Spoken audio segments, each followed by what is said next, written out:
Bandwidth consumption is a challenge for all IoT connectivity. Bandwidth on a satellite network or a cellular network is expensive, especially with hundreds of thousands of IoT devices in the network sending and requesting signals. How are you, to the panel, how are you addressing the bandwidth efficiency issue? I'd like to start off with Sean Kevley from AT&T, please. Well, thank you, John. I think that I'll answer that in two ways, right? I think there's the network side and then also the management platform side. From a network side, I think you're seeing the push to the narrowband IoT and those types of lower powered, lasting sensors that are really going to effectively use bandwidth better than what's happening today.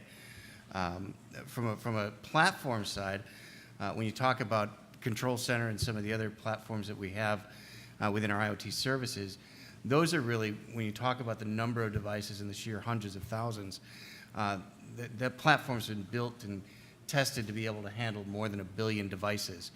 So there's not really a question on how the platform would work. And I think from the network, that's an evolving technology.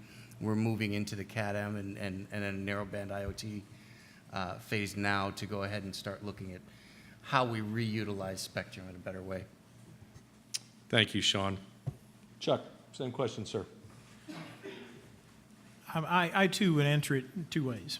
From a technology perspective, we're just like any company, smaller, cheaper, faster. That's where we're headed. Our next constellation launch in 2020 is addressing specifically IoT.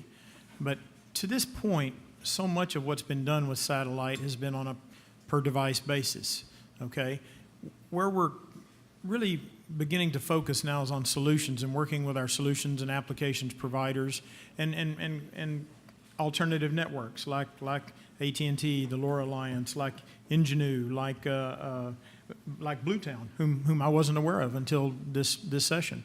We'll actively look to work with a company that can aggregate a lot of end devices into a single point where we can then cost effectively deliver backhaul and bandwidth to. So that's how I would answer the question. There's no simple answer to this.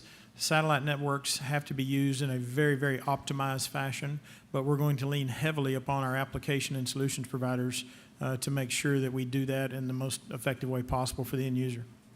Thank you, Chuck.